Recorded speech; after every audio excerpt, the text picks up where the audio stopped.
Hey guys, this is Captain Fool reporting for duty with another top and bottom comics of the month, and this time we're going to be for none other than November 29th, 2022.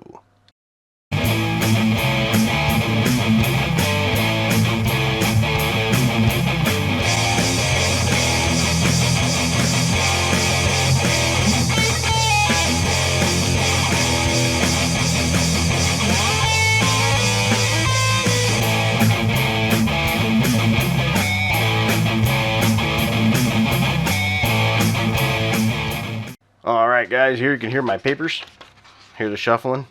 That's my notes. Today I'm going to give the top and bottom comics there. I give the top three and the bottom three for those of you that are new, and I give you a little insight on the ones in the middle. This week, though, I only did read 7 comics. This one is actually a little late.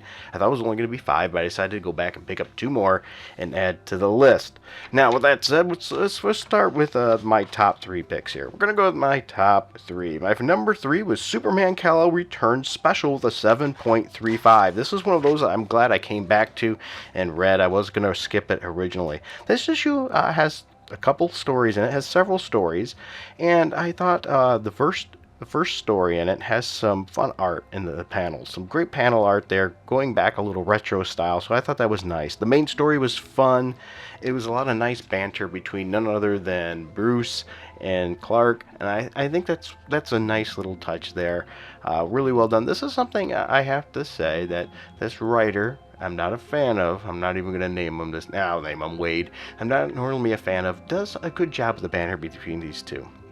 Now, with that said, the second story, Superman's pal Jimmy, a friend in need. I did not like the art in this particular story at all, and I didn't find to be honest, the story to be anything that special. So once again, the story wasn't anything that truly special. Okay, and that's my thoughts. The third story, Distractions, I thought had much better art than the previous. It had a nice family dynamic in it as well in the storytelling, so that was nice. And I thought it was a pretty good story, and showing the back and forth between Luthor and the Supermans, I should say now, and the differences between the two, using strength versus knowledge, as well as the connection of the family. So I thought that was a nice touch, especially the last panel. And the last story number 4, the art was okay, and it was just a decent story, a reflection story of Superman and the Justice League and how he fits in and how it's a special place. Not bad at all. So once again, 7.35. You might want to check out this issue if you've been missing your Superman fix. My number 2 was Justice Society of America number 1 with a 7.4. Yeah, this one I was looking forward to. Justice Society of America number 1, 7.4. I've been looking forward to this one a lot. I thought the art was decent. It's an interesting story too, and it's nice to see more of the JSA. I think that's why. It's a team I like to see more of. I haven't gotten a chance to read as much of them, I think, as I'd like to, and there's not enough of content out on them. This is a team that could be more explored. So I think this story is off to an interesting start. So if you're looking for a new storyline to read on something, I don't think you can go wrong with this right now. Once again, Justice Society of America number 1, 7.4. And my number 1, this was a little surprising, and this was Nightwing Annual number 1, because normally I'm not a fan of annuals. Annuals tend to have a lot of filler and not much, but this one actually connects with the main story and gives us more information behind the antagonist in the current Nightwing storyline, and so I found that to be a nice touch. It has 3 stories in this book, decent art overall, and the first story, the main story, I think is the best one of it. It's giving a lot of, as I said, info behind the new villain, which I'm not really don't care about a lot, this villain, but this story made a little more depth into the villain, and so I think that helps out a lot too. The secondary story is cute. It's not bad. The third story in it was nice, and it has a nice touch showing how Nightwing is different than Batman. And we get this with him training John Kent. So I thought that was a nice touch. We get a little insight in John Kent and how Superman has to hold back his powers to really not hurt people, which is always a nice touch. But really, I thought the big difference was, and this is what the main point of the story is how Nightwing is different than Batman. And I really enjoyed that. So once again, that Nightwing Annual, 7.5. All right, with that said, I want to say thank you to these people here. Without these people, these videos would not be possible. I mean it, really. These are wonderful. If you want to help out the channel too, like, subscribe, hit that notification bell. It's a great way to do it. Leave a comment. That really helps the channel as well. Once again, before I get to the bottom and the middle, I want to share a little bit more information. I know people don't like these plugs a whole lot, but sometimes I need to do it a little bit.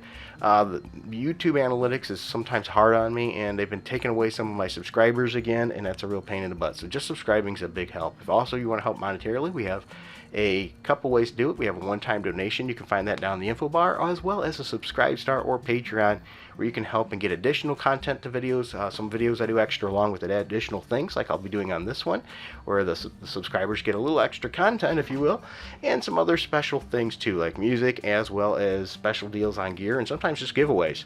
Alright, with all that shilling done, apologize for that, I'm going to hit the middle. As I said, there was 7 books this week, so there's one book in the middle, and that was Captain America Symbol of Truth, number 7. I gave it a 7.03 out of 10. Decent art, decent story, decent book. You notice the trend here. Decent, decent, decent. That's the whole thing. It's nothing special. So, I think the best thing, to be honest with you, is let's kill off that new Falcon character. He's lame. This is a great opportunity to do it. And bring back Falcon as Falcon. Quit calling him Captain America. You can keep the same outfit if he wants and use a shield. He's pretty cool, right? But let's make him Falcon. I mean, Sam is awesome. If anybody's read previous Captain America, Falcon is not a sidekick or anything. Falcon is a detailed character with a lot of richness brought into him, especially around Captain America issue in the 170s, and maybe a little bit before that. You get the evolution of his costume. I'll talk about that more in the bonus section of the video. Alright, with that said, let's hit the bottom of the barrel. You know, this week was not bad. To be honest with you, the bottoms weren't even that bad. So my number 3 at the bottom was Batgirl's Annual number 1 2022. This actually surprised me. I gave it a 7.02. The art is better than usual in this issue. Yeah, I do. And you know what? Stephanie is moving past Tim Drake, which is sort of sad because they're one of my favorite DC couples, and I like to see them back together again. This whole thing with Tim Drake I think is garbage, to be honest with you, of what they've done with them. But they did do the old tired body swap kind of thing. I don't know if they'll make it pan out being good, but the interesting thing is what's happening to him during the body swap thing. And it, you know, I don't know. I'm not a big fan of the body swap thing, but they're actually doing something decent with it. But I do have one big thing, though. Why do we have to call all these girls Batgirls? Once again, they're good enough to have their own identity. I think Stephanie should be Spoiler. I'm sorry, but give her own character. Grouping everybody with the same name, I know it sort of gives a cute title for the comic book that way, but it's not really necessary. They can also be Batgirls and have their own real names and original names. I miss Spoiler, but that's just me. Otherwise, this actually was a pretty fun and a pretty cute issue, and it's pretty surprising for an annual. So once again, 7.02. And my number 2 was Planet Hulk World Breaker number 1 with a 7.01. This one disappointed me. The art is not great, and the story seemed to be a bit on the slow side. I will give issue number 2 a chance to see if it builds up, but so far it just didn't really do anything to move me. We get to see Amadeus Cho again, which is always cool, I think, though I do prefer my Amadeus Cho as not a Hulk. I prefer him as a mental, super smart guy, which he is still as the Hulk, but using his skills that way instead of strength, as I always thought what made him a fascinating character. And here he just didn't make me, go, wow, awesome, Amadeus Cho. It just was never quite rising to where I think it needed to be. It wasn't terrible, but not enough really to hook me in. Alright, and the number 1 bottom of the bin was Avengers Assemble number 1 with a score of a 7. Once again, that's Avengers Assemble Alpha. I should make a point there. Avengers Assemble Alpha number 1. 7 out of 10. Decent art, good pacing. The story just seems predictable, though, and nothing really special here.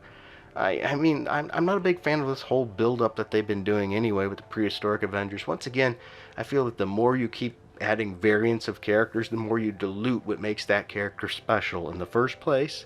I think it's lack of good storytelling and writing. It's laziness, saying, I don't know what to do with these characters anymore. Maybe that's it. And I can understand that can be very hard when you got characters that have had hundreds of issues written about them.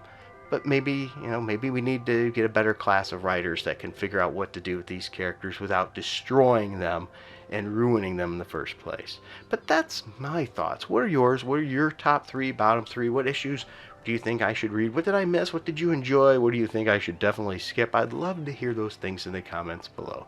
All right, everybody, thank you for your time. I greatly appreciate all of you. Have a great day, and until next time, keep it frugal.